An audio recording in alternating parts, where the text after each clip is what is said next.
smart event. We have Eric Stubbs here from the Cath Lab. I lost my train of thought there. And he is our chest pain coordinator. So we're going to go ahead and welcome Eric to our Senior Circle, and he's going to tell us more about heart. Okay, thank you. Thank you. Thank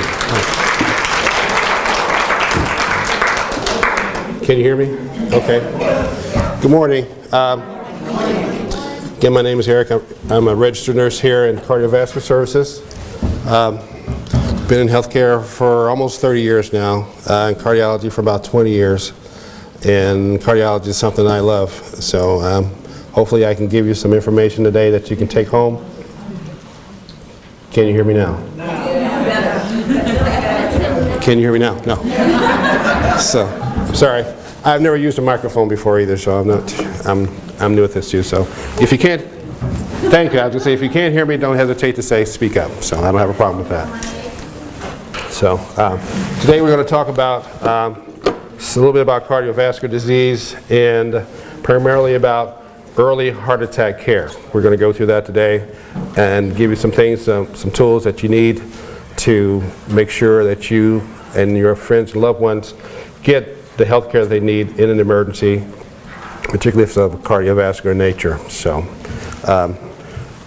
first thing we're going to do a little bit of anatomy and physiology. We're going to go back to biology class. And just so that people know that people that sit in the back over there, they're the first ones I pick on for questions. So you got to pay attention. Okay? Okay. This anatomy and physiology of the heart, basically, it's in the middle of your, kind of in the middle of your chest. It's actually a little bit more to the left. And I'll show you how that is in just a minute. It's about the size of your fist.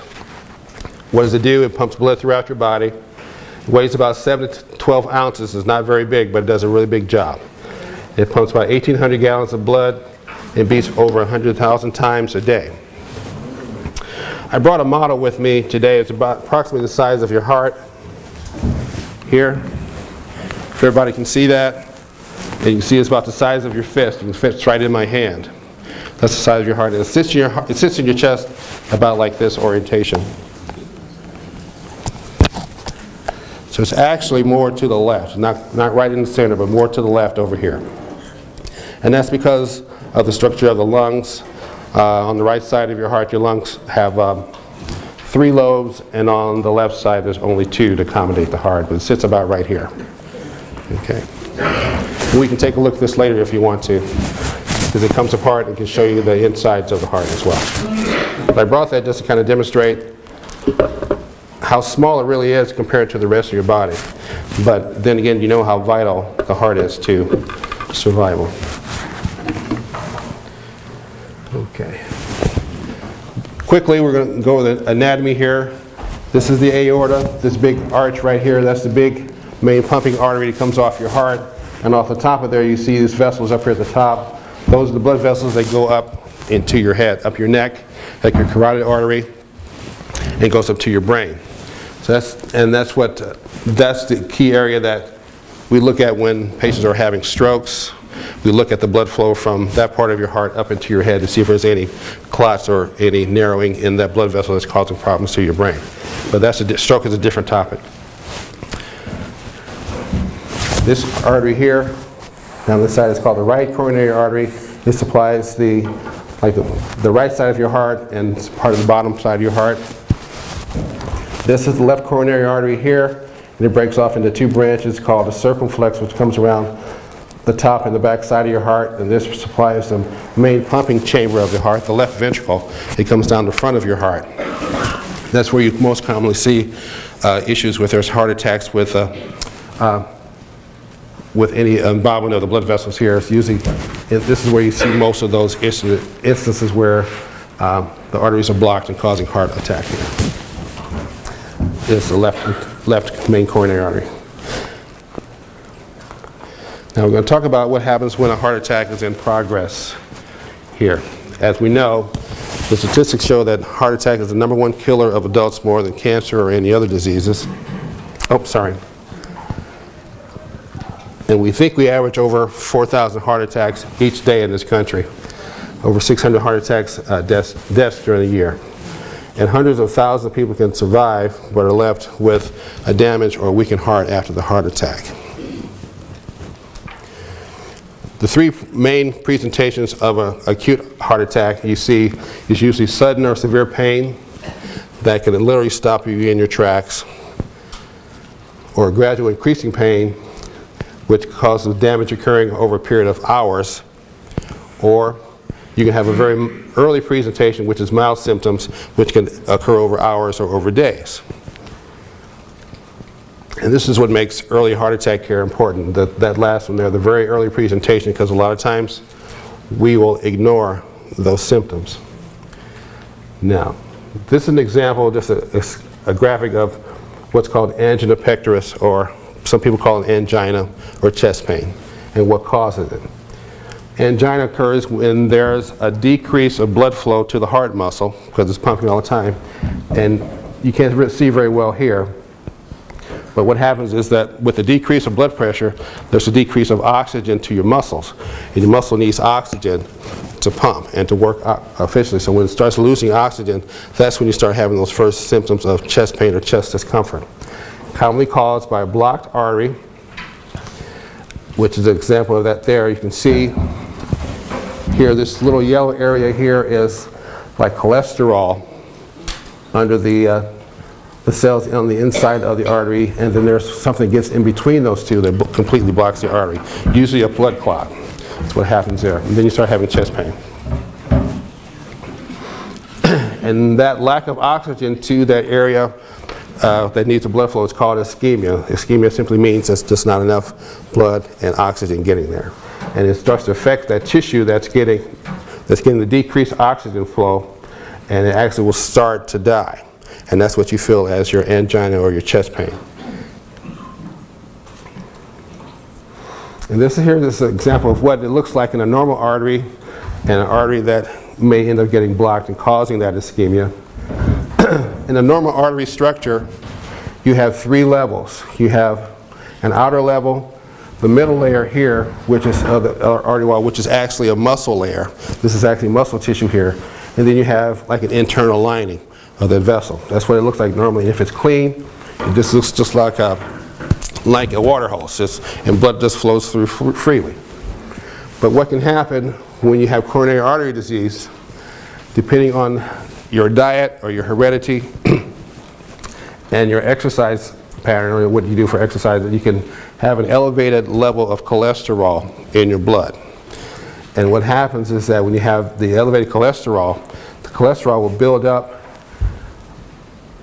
on the outside of that inner layer here and causes the blood vessel to start to narrow.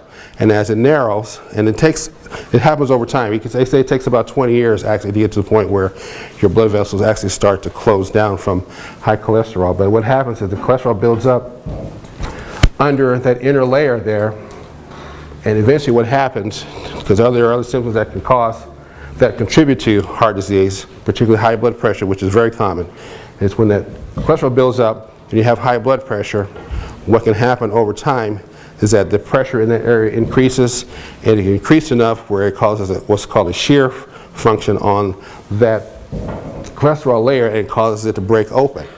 Because you have a plaque here that breaks open from the high blood pressure. And anytime you have any injury in your body, the normal response of the body is to go and repair the injury. It's called the inflammatory response. And what happens in the inflammatory response is that your body will send platelets and blood cells to go repair the injury. So if you cut your finger and you bleed a little bit, you put pressure on it and it stops. It's because the inflammatory response has already occurred and it's starting to send things to clot that area off so it doesn't bleed. So it sends these blood components to that area to clot it off, to stop the bleeding. But in this blood vessel in your heart, when it happens, it sends those platelets there. It's already compromised because of the cholesterol. And so now you have blood components going there to do the same thing, to kind of clot off the bleeding that's occurred because of the plaque that's broken. So you end up with a blood clot, which decreases more blood flow. So instead of fixing the problem, it actually becomes worse because of whatever the anatomy is in that area at the time, depending on your cholesterol levels and what that looks like. So instead of that being repaired and you having normal blood flow and your chest pain going away, it gets worse. And eventually, if you cut it off, that's when you start having damage, permanent damage to the heart muscle. Okay, we're going to talk about early heart attack care now. And how many people here actually know CPR? 1, 2, okay, that's great. Anybody else? Okay, that's great. That's great you do that. But do you know about early heart attack care? Have you ever heard of early heart attack care? Anybody? No? Okay. Now, first of all, it's going to tell us that not all heart attacks are created equal. They do come in different sizes and shapes, and they usually begin with some kind of warning sign that lets us know that something's not right. And how would you know it's a warning sign? It's because you know your own body. You know when you don't feel right. Something just doesn't feel right. But you're not sure what it is. You can't put your finger on it. So that's usually the first thing you want to listen to, is when you know that something's just not right. And don't just let it go. Can you hear me? Sorry. Don't just let it go, because you know something's not right. So what do? First, we need to recognize some of the signs of heart attack. Because the road of destruction and the crash of your life has stop-off points that can save you if you can recognize the signs. Now, like we said, every heart attack is different. But some of the signs include, and this first one is really significant, because this is probably what ties up most people, is delay of getting care and denial that something is going on.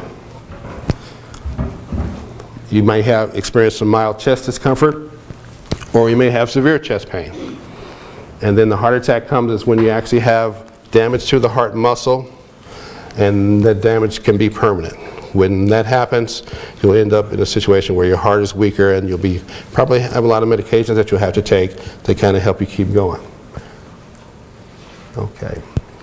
Now, some of the treatments that we do right now, when you get into the hospital, when you've been recognized having a heart attack, you get to the hospital, they have what's called thrombolytic therapy, or these are drugs that they can use to break up the clots in your arteries, your coronary arteries that feed your heart. And they do this in the cath lab.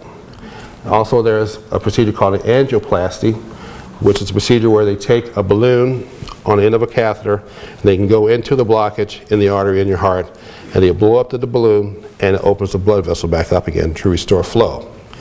And along with that angioplasty, they have devices that they put in called coronary stents, or drug-eluting coronary stent. That's a stent that's like I liken it to like a chicken wire fence. If you ever had chickens when you were a kid, your parents had chickens in the backyard. It's like a chicken wire fence. It's on top of that balloon that they use to open up your blood vessels. They blow up the balloon, which opens up the chicken wire fence. And that chicken wire fence is like strengthening the blood vessel, so it stays open. And then they deflate the balloon, but the chicken wire fence stays open, so it keeps that blood vessel open. And they also have those stents that have a drug coating on the outside of it to help keep that blood vessel open by preventing that clotting process I talked about before. Because even though you're putting the stent in to make the blood flow better, you're still creating an injury. So what's the body going to do? It's going to turn on the inflammatory response and start sending more blood components to that spot to repair the injury, because you do create a little bit of an injury when you do that. But the drug now on these stents helps prevent those blood products from clotting, so the blood continues to flow.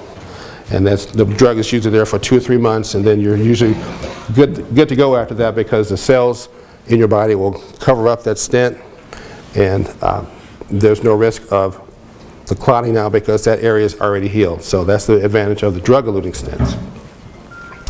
Now, pre-hospital cardiac care has really improved. Pre-hospital care is what you get when you're at home and you call 911 and the ambulance guys show up. Because what they're able to do now, they've been trained, the paramedics have been trained to recognize early symptoms of a heart attack. They can do an EKG right there in your house. And they can transmit it to the hospital before they leave your home.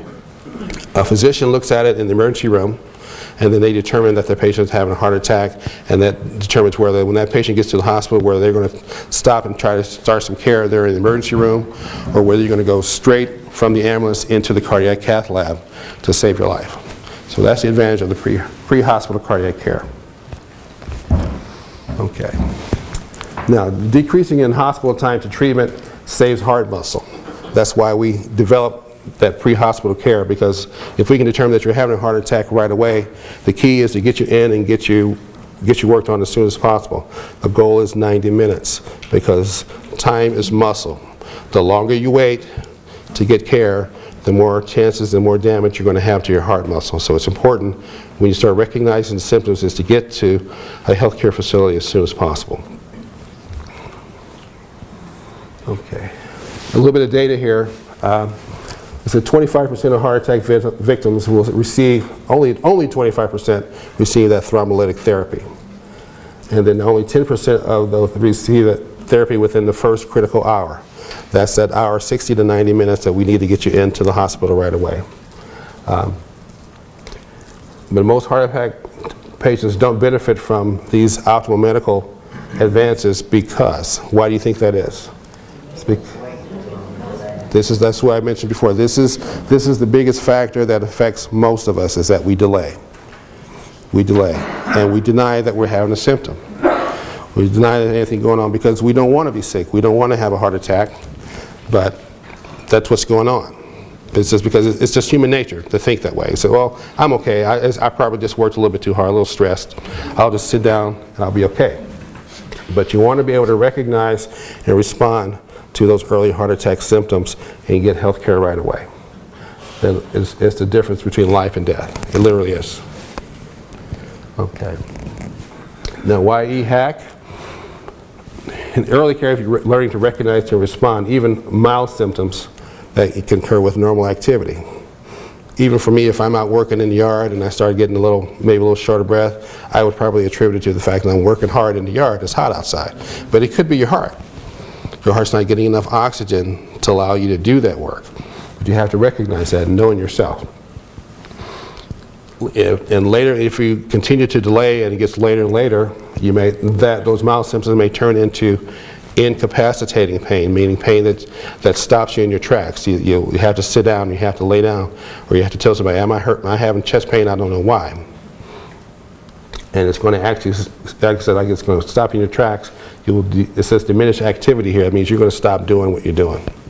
You're not going to be able to do it like you were doing before. And then when it gets too late, when you haven't done anything at all, it becomes an emergency. That's when you go unconscious and someone has to start CPR. They call the ambulance, they put you on a defibrillator, they have to shock you and try to get you to the hospital, try to save your life. But it's probably too late by then. Even though that's always the case that you're not going to make it, but the odds are not in your favor at this point. So, and 85% of any heart damage from any kind of coronary artery disease occurs within the first 2 hours. Hence the need to get you to the hospital right away. Okay, recognition signs. Early symptoms of a heart attack.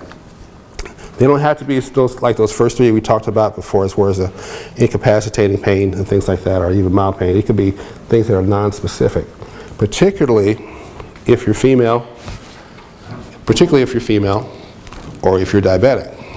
The symptoms are atypical.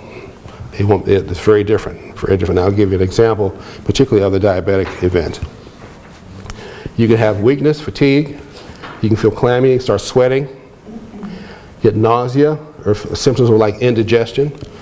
And that's one of the reasons why people will delay, because they think they're just having some heartburn or some indigestion. They'll take some Tums and hope it goes away. But the key to that is if you take the Tums and it doesn't go away, then it's probably not indigestion. You get dizziness, you feel nervous, of course shortness of breath.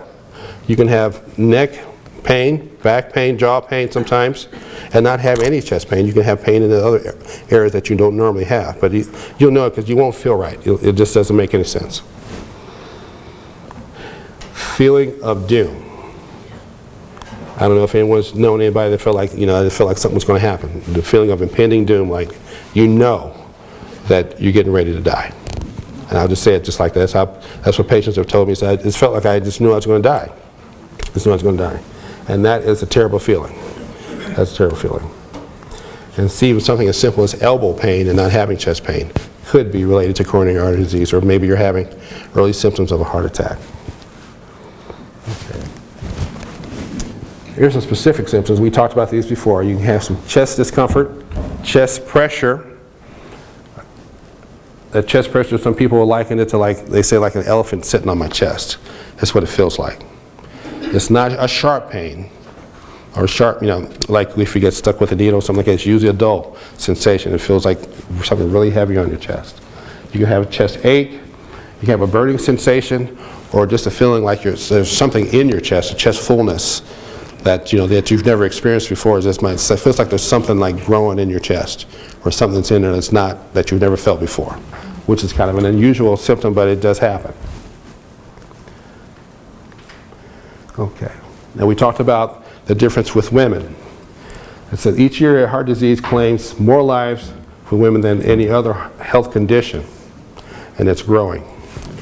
Heart disease can result in heart attacks, yet the symptoms of heart attack aren't always as obvious, especially among women. The most common sign of heart attack is chest pain. But in women, the pain may feel like a fullness, squeezing, or pressure, or follow the telltale pattern of a crushing ache. Other heart attack symptoms include shortness of breath, nausea, feeling lightheaded, or breaking out in a cold sweat again. And the discomfort may radiate to the back, jaw, neck, shoulder, arm, or stomach. And unfortunately, many women that have come to the emergency room over the years, now that's changing and improving, have been misdiagnosed for having a heart attack because the symptoms are not typical like in a male. When a guy goes there, the guy goes to the emergency room, tells the doctor, hey, I'm having chest pain. He says, oh, you're probably having a heart attack. They start working on it right away. Unfortunately, in a sexist society, unless you have a female physician, the odds of that happening to a woman are very different. A woman will go in and say, hey, I'm having some pressure here in my arm. I don't know what it is. I've never had it before. I'm concerned about it. Or I'm having a little discomfort here. She may hear that, well, you're just having some anxiety. You're just emotional. Oh, it's not a heart attack. This is not a heart attack symptom. That's when women need to be insistent on being evaluated appropriately. So that doesn't happen, because so many women get missed in the emergency room just because you're women. We have to change that. We have to change that culture.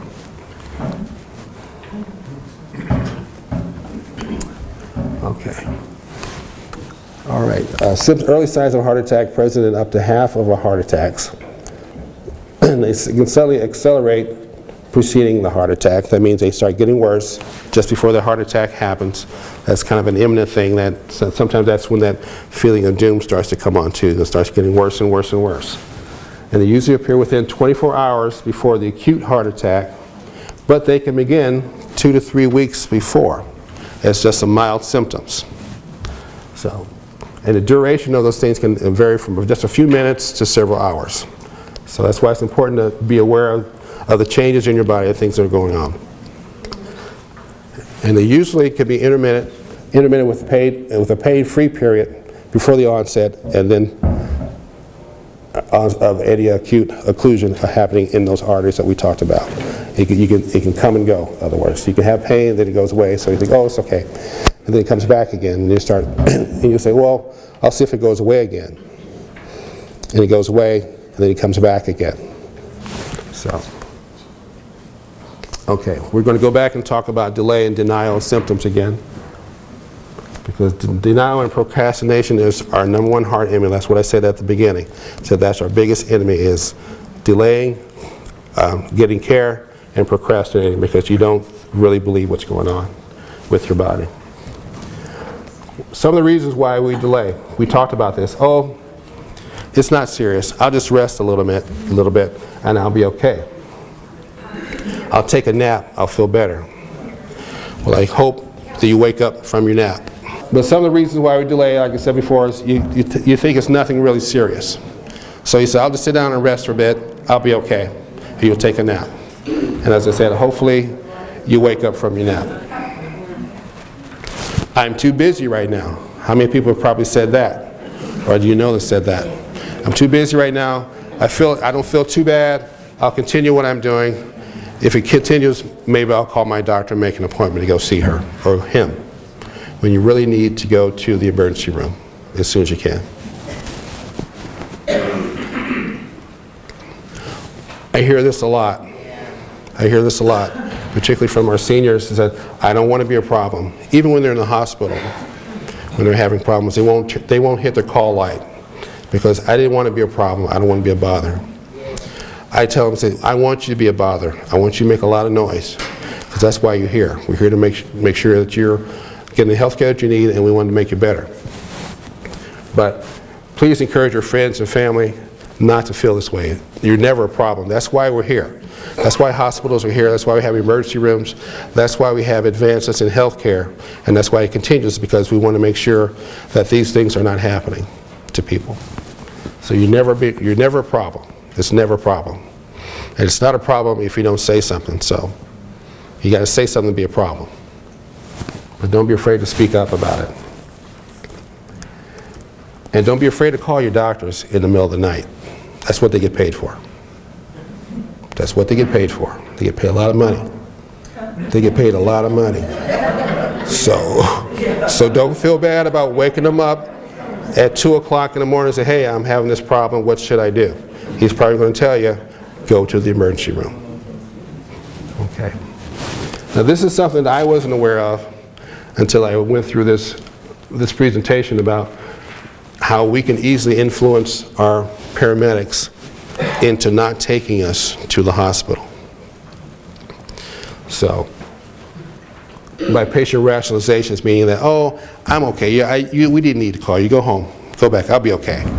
If it gets worse, I'll call you back. Well, if you hear that going on, you need to say, no, they're here, you're having a symptom, you need to go to the emergency room. It's better to be safe than sorry. I mean, it's no problem for them to get you there and they say, okay, it's not your heart, it's this, or it's nothing, you'll be okay, we'll take you back home. But to say, no, it's okay, go away, and then as soon as they go away, you're unconscious. And they've already left. So how long is it going to take to call them to get them to come back? That's time wasted. And it goes back to the delay and rationalization that people tend to do. Don't let your friends or loved ones do that. If you recognize the problem, get them there as soon as possible. Even if you have to slap them down to do it. So. Another common thing, like we talked about this too, it's probably heartburn or indigestion, so you're just going to take some Tums or something for your indigestion. Well, that's fine and good, but what you also need to realize is that if you take those Tums and it doesn't go away, it's probably not indigestion. It's not your stomach. It's probably your heart. And there's such a close correlation with heart pain and stomach pain, because your heart, as I showed you where it sits in your chest to the left there, is sitting right on top of your stomach too. So that irritation does kind of pass through the diaphragm to your stomach, and your esophagus goes right behind your heart too. So that can be kind of transmitted to your GI tract. So that's why it commonly feels like indigestion, but it may not be. So don't take that chance. This is something that younger people will tend to say, because younger people are having heart attacks all the time now too. They say, well, no, I'm strong, I'm not having a heart attack, it can't be me. That's something that happens to older people. Well, it's not true, because they found that genetics plays a big role in heart disease as well, particularly with high cholesterol levels, because there are some very, very healthy people that probably have higher cholesterol levels than some of us in this room because of genetics. But they're not aware of it, because they don't take advantage of maybe seeing their doctor on a regular basis because they feel like they're healthy. So they don't know what's going on. It takes lab work to really determine that. And this goes back to the I'm healthy things. I have no serious problems. And I exercise. So I can't be having a heart attack because I exercise. Well, that's great. But I don't know if any of you guys remember a guy named Jim Fixx. He wrote the book about running. He was probably a well-known world authority on running and how good it is for your body to be healthy. He got up one day, went running, had a heart attack and died on the road. Very healthy guy. It doesn't always mean that you're not at risk for heart disease just because you're an athlete and you're healthy. And of course, again, we're back to delays, so I'll just wait it out and see if it goes away. I'll be fine if I just take a little bit of rest. We know that's a fallacy too. Okay, now, we're talking about you, as I've been kind of alluding to the whole time, being the heart attack care provider. By learning the signs and recognize the sign. And who can the EHAC caregiver be? It can be anybody. It can be anybody. It can be your husband, wife, your children. If you have parents still alive that recognize it, any co-worker, friend, even if you're at the gym, the guy you exercise with, they can learn to do this too. Because it really isn't a complicated thing to do. Because everybody who knows you, they really do care about you. So what do you want to ask? What do you want to look for? These are some of the questions you can ask. You can ask if they're having some chest discomfort, or does it feel like tightness or pressure, or pain in the center of your chest. Do you feel anything going down your arms or in your jaw, neck, or throat? Anywhere you're having pain. Do you feel nauseated? Are you sick to your stomach? Do you notice if the patient is sweating or are they clammy, and that's not normal for them? These are all symptoms that you can recognize. And you want to be able to do that so when you call 911 and the ambulance comes or they talk to you over the phone, you can tell them what the symptoms are. This is what's going on with this person. I think they're having a heart attack. So that prepares them when they get there for what to do. And you can even ask them, what were you doing when the symptoms started? Were you sitting at rest, or were you outside exercising or working in the yard? What were you doing when you started having these symptoms? So that's kind of key too to the diagnosis for when they get to the hospital.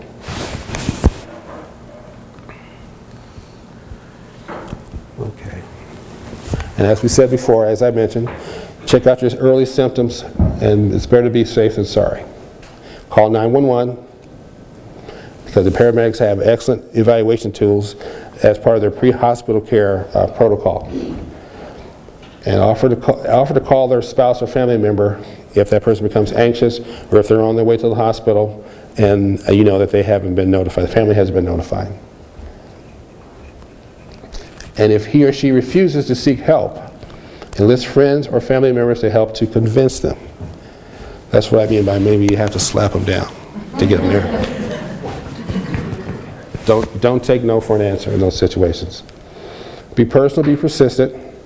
Sit, talk, and try to relieve any tension, but don't go away. And when he or she agrees, congratulate them on their good judgment.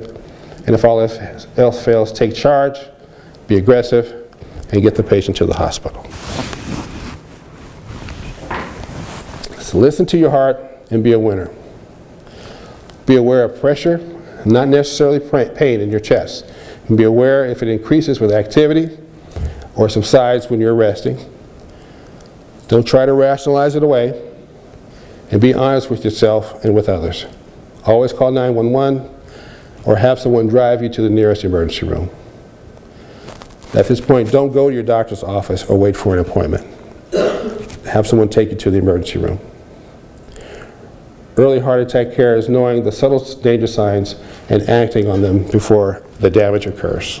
Ways to help prevent heart disease, and I'll just go through this quickly, of course, is keeping a healthy diet and having some physical activity in some kind of exercise regimen. Always go to your doctor first before you start any exercise program. But some of the simplest things you can do to exercise to help keep your heart healthy is just going for a walk. You can walk around the block. You can go to, some of the high schools have their tracks that are open to the public. You can walk around the track. You can go to Mill Creek. You can do any kind of, anywhere that is free or you feel safe to walk. That's the simplest exercise you can do. And there are lots of diets out there, healthy diets out there that are available that you can partake in for healthy eating.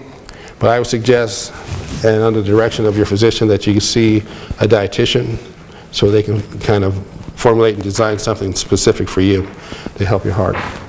But of course, you know you want to avoid fatty foods, things high in cholesterol, a lot of meats, cut down on your red meats in particular. You want to eat more fruits and vegetables. Yes, no bacon. But we're going to give you the bacon this morning because that's what they provided. But you can eat bacon. You can eat bacon. You just want to kind of be conservative about how much you eat. Bacon is not that bad. Because I know I'm a bacon lover too. It's hard for me to give it up. But that's something that you want to take into consideration. But if you can see a dietitian, that would be tremendous for planning your dietary needs for heart disease. Okay. And this here says 2 more days a week of muscle strengthening exercises. That's using the light weights and with your exercise regimen. You can buy those at any health store. You can use those light weights when you go for a walk. And just as you're walking, just carrying the weights along, doing like that. And why is that important? Why is it important to have muscle strengthening? Because a lot of people think that, you can do aerobic exercises. That's a more aggressive form. That's for someone who is a little bit stronger, probably a little bit younger. But the muscle strengthening is what helps protect your heart. Because people think that they do cardiovascular exercises, they do cardio exercises. You hear people talk about cardio because it strengthens my heart. It really doesn't strengthen your heart. And I say that because of this. The heart is a muscle, correct? Everybody agrees the heart's a muscle.